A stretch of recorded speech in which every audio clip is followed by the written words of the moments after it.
Hi friends, today we will talk about the company Beta Drugs Limited stock. At present the stock price is 1386 and stock का 52 week का लो है 600 and 52 week high है 1595. सो अब stock अपने 52 week high से around 12-13% correct होके अभी 1386 पे ट्रेड कर रहा है. मार्केट कैप है 1332. स्मॉल कैप ग्रुप की कंपनी है. स्टॉक पी इज़ 38.3 और इंडस्ट्री पी देखा जाए तो दैट इज़ 39.6. स्टॉक अपने इंडस्ट्री पी के आसपास ट्रेड कर रहा है. सो बहुत ज़्यादा महंगा नहीं कह सकते और ना ही सस्ता है. यहाँ पे ROC है 33.9 का एंड ROE है 28.6%. वो भी 25 से अबव हैं तो वो भी काफ़ी अच्छे हैं. कंपनी का डेट टू इक्विटी रेशियो है वो 0.11 है जो कि काफ़ी अच्छा है, बिलो 0.5. और इंटरेस्ट कवरेज 18.6, वो भी बहुत ही अच्छा है. इंटरेस्ट कवरेज मीन्स कंपनी जितना एनुअली इंटरेस्ट पे करती है.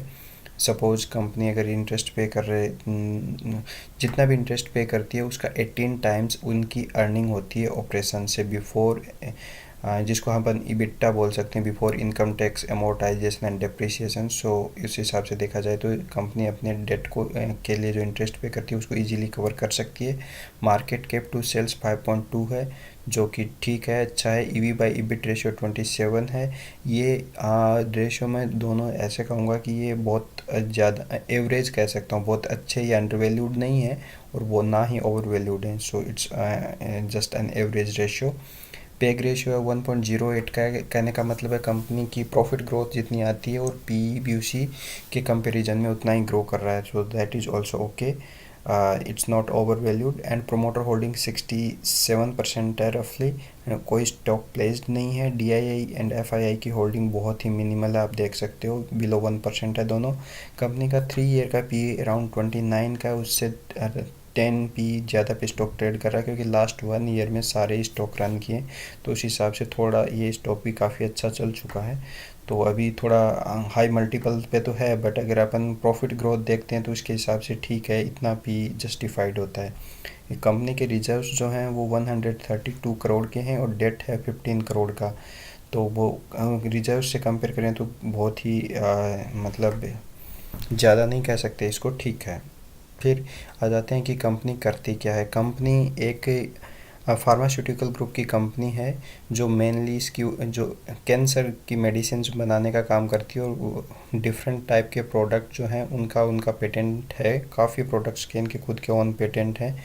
27 इसको जाके देखते हैं या तो इसमें इनके खुद के पोर्टफोलियो में 63 मॉलिक्यूल एंड हैं जिसमें सारे सॉलिड ट्यूमर, हीमेटोलॉजी और ये सारी ब्लड कैंसर वगैरह उनसे रिलेटेड मेडिसिन बनाते हैं. इनका रेवेन्यू जो 58% रेवेन्यू जनरेट जो किया जाता है वो एक्सपोर्ट करती है. इसके अलावा डोमेस्टिक मार्केट में 27% है और API से जो आता है वो 5% का है. डिस्ट्रीब्यूशन नेटवर्क की बात करें तो इनके पास 36 इनके सेल्स एग्जीक्यूटिव हैं और 125 डिस्ट्रीब्यूटर हैं अक्रॉस द इंडिया. टोटल इनके एक्सपोर्ट 18 कंट्री में किया जाता है. फ्यूचर में भी इनका प्लान 27 कंट्री में एक्सपांड करने का है, डीपर पेनिट्रेशन का है.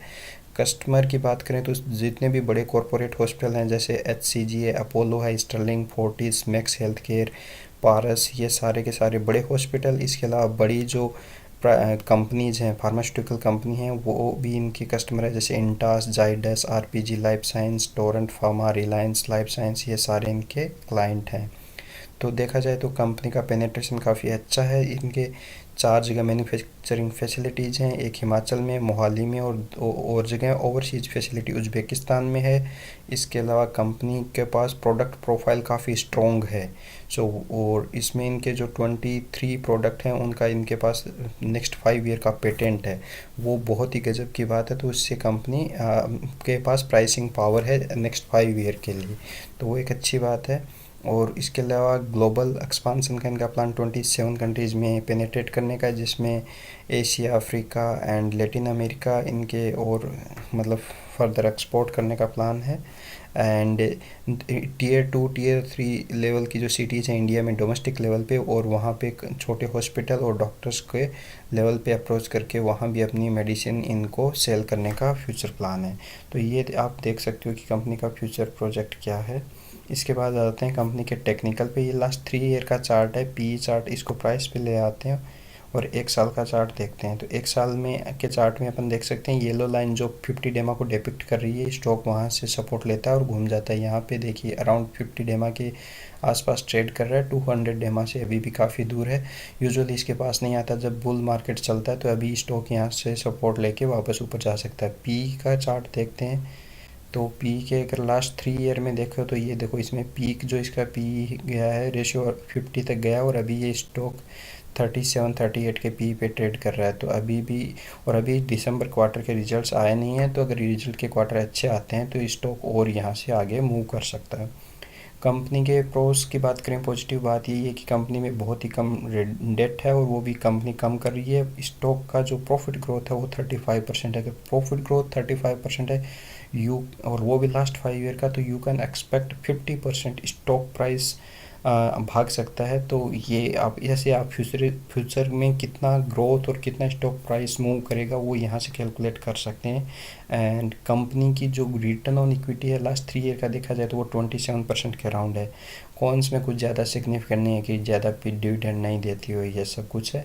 अगर ये देखिए सेक्टर में अराउंड 41 का पी आता है, जबकि इसका खुद का 38 का है। आरओसी की बात करें तो सेक्टोरल एवरेज 11 का आता है, बट यहाँ पे 33 का, जो कि काफ़ी अच्छा है।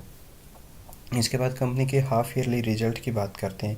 रिजल्ट कंपनी कंटिन्यूसली आप देख सकते हो हर 6 ईयरली क्वार्टरली रिजल्ट इसके प्रीवियस 6 मंथ के क्वार्टर रिजल्ट से हर बार अच्छे आ रहे हैं, जो एक बढ़िया साइन है। सेल्स बढ़ती हैं, मार्जिन्स परसिस्टेंटली इसके 22, 24, 23 यहाँ पे मेंटेन करती है कंपनी। प्रॉफिट आफ्टर टैक्स वो कंटिन्यूसली आप देख सकते हो ग्रो कर रहा है, और ईपीएस ग्रोथ भी उसी के रिलेटिवली ग्रो कर रही है, ठीक है।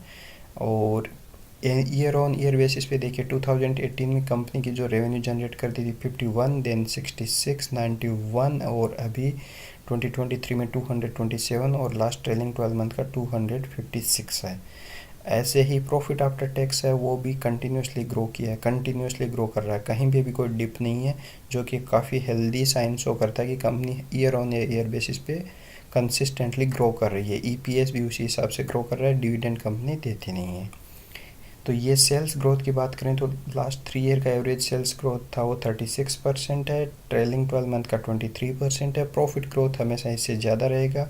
तो ये देख सकते हो यहाँ पे प्रॉफिट थोड़े इनके कंप्रेस हुए हैं। और स्टॉक प्राइस तो ठीक है, स्टॉक प्राइस CAGR है वो लास्ट 1 ईयर में स्टॉक ऑलमोस्ट डबल से ज़्यादा हुआ। 3 ईयर में 127% से स्टॉक ने रिटर्न दिए, जो कि काफ़ी अच्छे हैं। रिटर्न ऑन इक्विटी 29% है। बट मुझे फ्यूचर के लिए स्टॉक इसलिए अच्छा लगता है कि एक तो इनके पास पेटेंट्स हैं जो इनको प्राइसिंग पावर देंगे, दूसरा इनका जो गाइडेंस है उसके हिसाब से लगता है कि कंपनी अभी टियर 2 टियर 3 जो सिटीज़ हैं उनमें उनका पेनिट्रेशन बढ़ाना है, और इंटरनेशनल लेवल पे भी कंपनी है जो अदर कंट्रीज़ में अपने एक्सपोर्ट बढ़ाने की बात कर रही है, तो इनको काफ़ी ग्रोथ दिखता है यहाँ पे। इसके बाद आ जाते हैं कंपनी की बैलेंस शीट पे।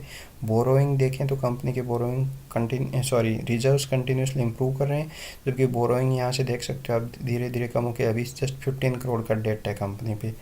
इसके बाद में आ जाते हैं कैश फ्लो के। कैश फ्लो देखिए ऑपरेटिंग एक्टिविटी से कैश फ्लो पॉजिटिव है, हमेशा अच्छा है।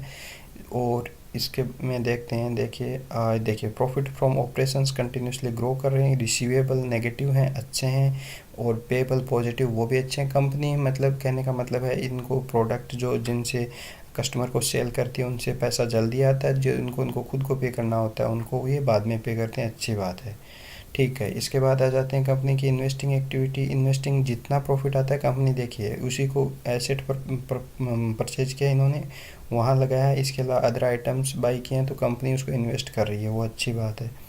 इसके बाद में आ जाते हैं इनके इस पे कि कंपनी ने स्टॉक देखिए कंपनी ने यहाँ पे अपना थोड़ा स्टॉक को हल्का किया था, बाकी अभी अपनी होल्डिंग बना के रखी है, मतलब इनको फ्यूचर ग्रोथ दिखता है।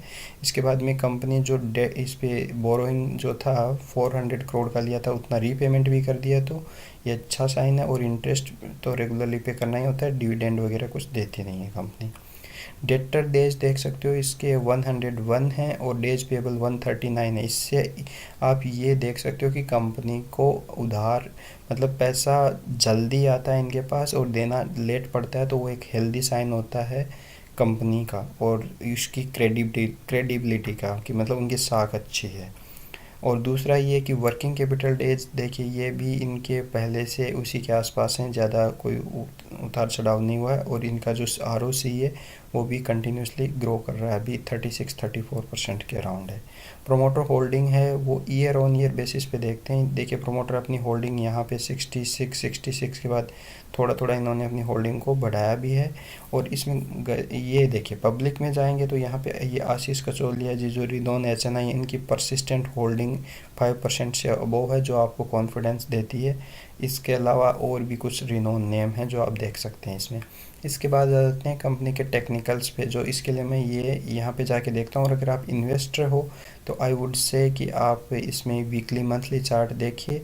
इसमें स्ट्रॉन्ग बाई सिग्नल ठीक है, सिस्टम ने बताया। इसमें ये 12 इंडिकेटर यूज करते हैं, मूविंग एवरेज देखते हैं, RSI स्टोकेस्टिक, उनमें डिटेल में नहीं जाते। सपोर्ट बेसिकली अगर आप स्विंग ट्रेडर हो तो आप फिर डेली चार्ट फॉलो कीजिए, और इन्वेस्टर हो तो इसमें वीकली और मंथली चार्ट के सपोर्ट देख लेते हैं। देखिए फिबोनाची सपोर्ट आता है 383 का, जिसके आसपास स्टॉक 386-90 के करीब ट्रेड कर रहा है। और यहाँ पे 315 का है वो क्लासिक है, तो मैं यूजुअली फिबोनाची को प्रीफर करता हूँ, अपने सपोर्ट के पास ट्रेड कर रहा है तो यहाँ पे बाई कर सकते हो। इस जोन में 1350 से लेके 1390 के बीच में बाइंग किया जा सकता है स्टैगर्ड मैनर में।